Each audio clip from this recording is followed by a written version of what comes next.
Here I have Mercedes GLB, and let me show you how to turn on and turn off the Bluetooth connection. So at the very beginning, let's start by using the home screen. Then let's swipe to the left a few times to see the settings. Tap settings. From the following list of settings, you can navigate by using the upper bar. Here you need to tap system, and here under system you can navigate by using the left menu.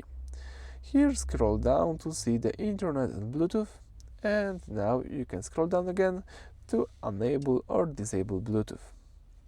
Right now I am just disabling the Bluetooth by using this toggle, and if I tap it again I will enable my Bluetooth connection. So for example, I can connect my car with the phone.